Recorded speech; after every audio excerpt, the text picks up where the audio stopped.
అందరికీ నమస్కారం.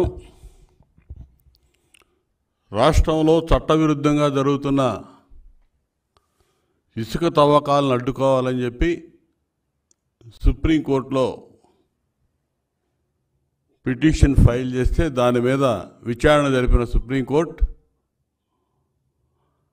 వెంటనే అక్రమ తవ్వకాలు నిలిపివేయాలి,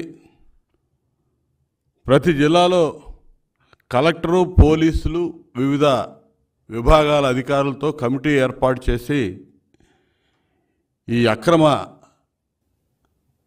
ఇసుక తవ్వకాలు ఆపివేయాలని చెప్పి ఆ కమిటీ పర్యవేక్షణలో ఇవన్నీ కూడా విచారణ చేపట్టాలని ఆదేశించడం ఆహ్వానించదగ్గ పరిణామం. ఈ కమిటీలో అధికారులు కూడా రాష్ట్ర ప్రభుత్వం ఆధీనంలో కాకుండా, రాష్ట్ర ప్రభుత్వ అధికారులుగా కాకుండా సుప్రీంకోర్టు నియమించిన అధికారులా వ్యవహరించాలని చెప్పి ఆదేశాలు ఇవ్వటం అనేది ప్రభుత్వం సిగ్గుపడాల్సిన అంశం, సిగ్గుతో తలదించుకోవాల్సిన అంశం. ఈరోజు ప్రభుత్వం అంటే ఆపద్ధర్మ ప్రభుత్వం ఉంది. అధికారులుగా సిఎస్ కానీ ఇతర కలెక్టర్లు కానీ వీళ్ళందరూ కూడా సిగ్గుపడాలి ఈ అంశంలో. 2023 మార్చిలోనే ఎన్జిటి రాష్ట్రంలో ఇసుక అక్రమ తవ్వకాలు ఆపాలని చెప్పి ఆర్డర్స్ ఇచ్చింది. అదేవిధంగా ఎటువంటి అనుమతులు లేకుండా ఇక్కడ జరుగుతూ ఉన్నాయి అక్రమ తవ్వకాలు, వీటి మీద విచారణ జరపండి అంటే విచారణ జరిపి ఇచ్చినటువంటి ఆదేశాలు అమలు చేయకుండా ఈ రాష్ట్రంలో ఉన్నటువంటి కలెక్టర్లు కూడా 22 జిల్లాల కలెక్టర్లు ఒకే విధమైనటువంటి నివేదికలు ఇచ్చి కోర్టును కూడా మభ్యపెట్టారు. అక్రమ తవ్వకాలు ఏమీ జరగట్లేదని యూనిఫామ్గా ఒకే నివేదికలు సమర్పించారు. అవన్నీ కూడా కోర్టు పరిశీలన చేయడం జరిగింది. దాదాపు మార్చి 23లో వీళ్ళ పర్మిషన్లు అయిపోతే ఆ కోర్టు ఆర్డర్స్ ఇస్తే మొన్న మార్చి వరకు ఎటువంటి అనుమతులు, పర్యావరణ అనుమతులు కానీ ఇతరత్ర అనుమతులు కానీ ఎటువంటి అనుమతులు లేకుండా యథేచ్ఛగా అక్రమంగా ఇసుక తవ్వకాలు జరిపించారు. దీనికి ఏం సమాధానం చెప్తారు ఈ ప్రభుత్వం?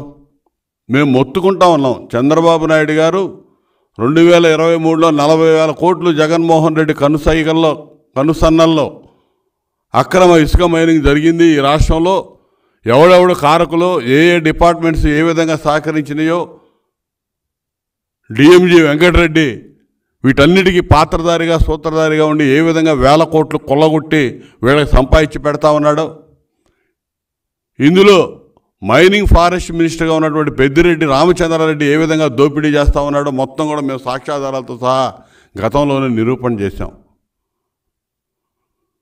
వీటన్నిటినీ కూడా అసలు లెక్క చేయకుండా ఎన్జిటి నేషనల్ గ్రీన్ ట్రిబ్యునల్ ఆదేశాలు లెక్క చేయలేదు, సుప్రీంకోర్టు అంటే లెక్కలేదు, అసలు వ్యవస్థలంటే లెక్కలేదు. వీళ్ళ ఇష్టానుసారం అక్రమంగా ఇసుక తవ్వకాలు సాగిస్తూనే ఉన్నారు యథేచ్ఛగా. నిన్న ఆర్డర్స్ ఇచ్చింది,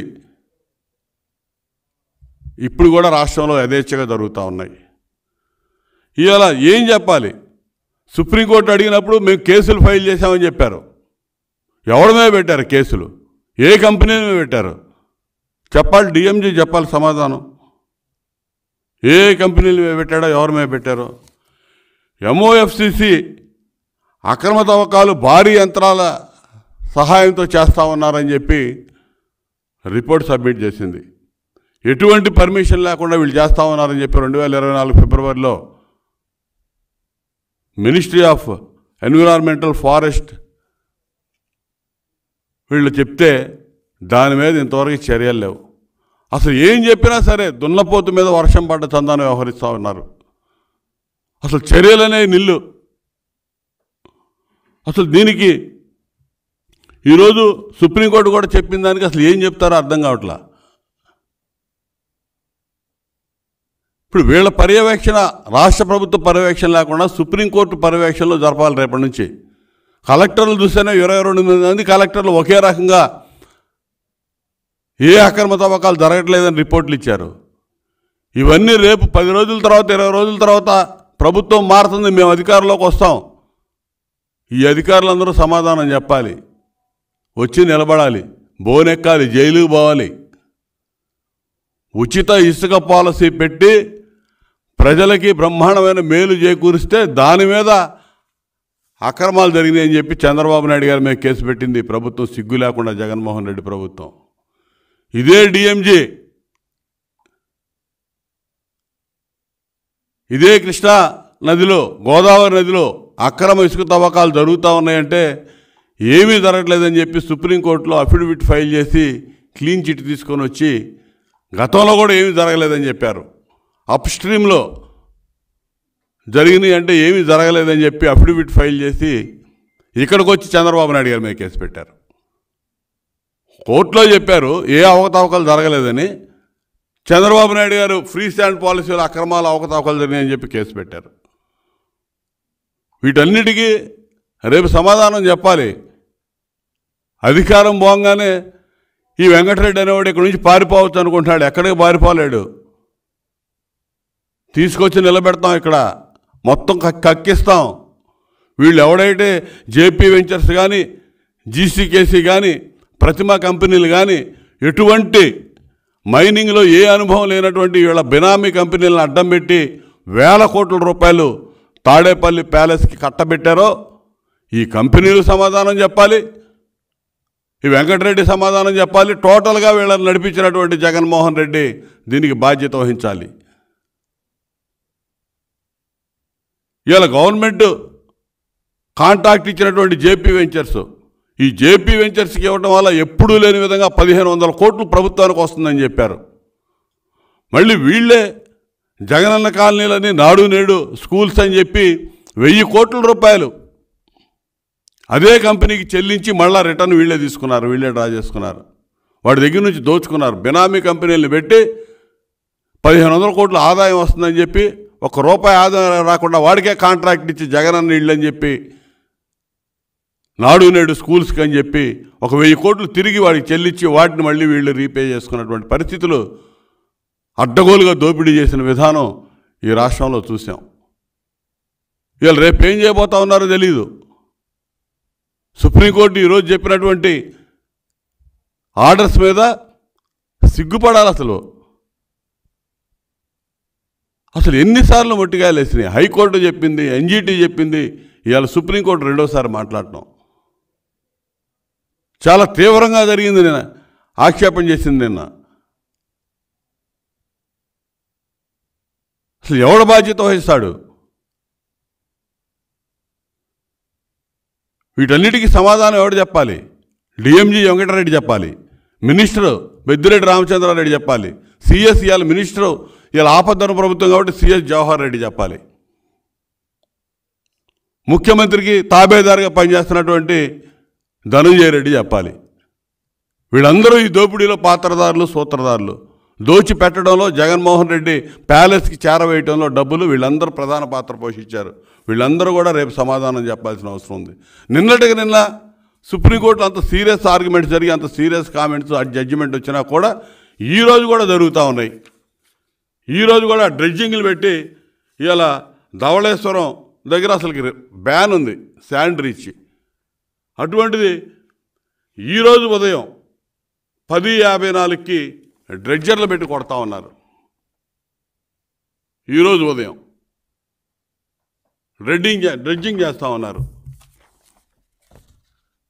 ఈరోజు ఉదయం ఎవడన్నా బుద్ధినోడు ఎవడన్నా చేస్తాడా? అధికారులు చోద్యం చూస్తూ ఉన్నారా? సర్వోన్నత న్యాయస్థానం సుప్రీంకోర్టు ఆ విధంగా కామెంట్స్ చేసి జడ్జిమెంట్ పాస్ చేసినా కూడా ఈ అధికారులు ఈ విధంగా లెక్కలేనితనంగా మేనమేషాలు లెక్కిస్తూ ఉన్నారంటే వీళ్ళు ఏం చేయాలి? గతంలో అమరావతిలో తీసినటువంటి దాదాపు 4 మీటర్ల లోతుని తవ్వేశారు. అడ్డగోలు దోపిడీ, అడ్డగోలు తవ్వకాలు. ఇవన్నీ కూడా రేపు సమాధానం చెప్పాలి. వీళ్ళందరూ పారిపోవచ్చు అనుకుంటున్నారు, సర్దేస్తూ ఉన్నారు. ఎక్కడికి సర్దినా కూడా మొత్తాన్ని పట్టుకొచ్చి జవాబుదారీతనం ఫిక్స్ చేసి ఆ వెంకటరెడ్డి అనేవాడు ఏ విధంగా సంపాదించాడో, ఎక్కడెక్కడ ఎవడెవడిని బెదిరించాడో, ఏ అధికారులు మొత్తం కూడా వాంగ్మూలాలు ఉన్నాయి. అన్ని పూర్తి ఆధారాలు మా దగ్గర ఉన్నాయి. అవన్నీ కూడా రెడీగా ఉన్నారు. వెంకటరెడ్డి సమాధానం చెప్తాడా, వెంకటరెడ్డి జైలుకు పోతాడా, అతనితో పాటు అప్రూవర్గా మరి మిగతా వాళ్ళ మీద చెప్పి వాళ్ళని జైలుకు పంపుతాడా? దీనిలో జగన్మోహన్ రెడ్డి పాత్ర ఏంటి? జగన్మోహన్ రెడ్డే ప్రధాన పాత్రధారి, సూత్రధారి. వీటన్నిటికి కూడా ఖచ్చితంగా మూల్యం చెల్లించుకునే రోజులు దగ్గరలో ఉన్నాయని చెప్పి తెలియజేస్తూ, ఇప్పటికైనా సుప్రీంకోర్టు మార్గదర్శకాలు గైడ్లైన్స్ ప్రకారం ఇమ్మీడియట్గా కమిటీలు ఏర్పాటు చేసి, ఇప్పుడు ఇక ముందు జరిగే కాదు, ఇప్పటి వరకు జరిగిన వాటి మీద ఎవడు దోపిడీ చేశాడు, దాన్ని ఏ విధంగా రికవరీ చేయాలి, దానికి చర్యలకు ఉపక్రమించమని చెప్పి నేను డిమాండ్ చేస్తా ఉన్నాను. ఆ విధంగా చెయ్యకపోతే, ఆ విధంగా సహకరించకపోతే ఆ అధికారులందరూ కూడా కోర్టే చెప్పింది, కోర్టు ధిక్కరణ కింద చర్యలు తీసుకుంటామని. కోర్టు ఒకవైపు కోర్టు ధిక్కరణ చర్యలు తీసుకుంటుంది. రేపు మారే తెలుగుదేశం ప్రభుత్వం ఖచ్చితంగా దీని మీద వీళ్ళందరినీ కూడా జైలు ఓచలు లెక్క ఇచ్చే వరకు కూడా నిద్రపోమని చెప్పి మాత్రం తెలియజేస్తా ఉన్నా. ఎందుకంటే ఎటువంటి అక్రమాలు, అవినీతి లేకుండా ప్రజలకి ఉచిత ఇసుక సప్లై చేసిన దానికి చంద్రబాబు నాయుడు గారి మీద అడ్డగోలుగా కేసులు పెట్టినటువంటి ఈ ప్రభుత్వం, ఈ అధికారులు, ఈ జగన్మోహన్ రెడ్డి, ఈ మైనింగ్ మంత్రి ఈ వెంకటరెడ్డి ఒక్కొక్కడి తాట తీసిందాకా వదిలిపెట్టమని చెప్పి నేను హెచ్చరిస్తా ఉన్నా.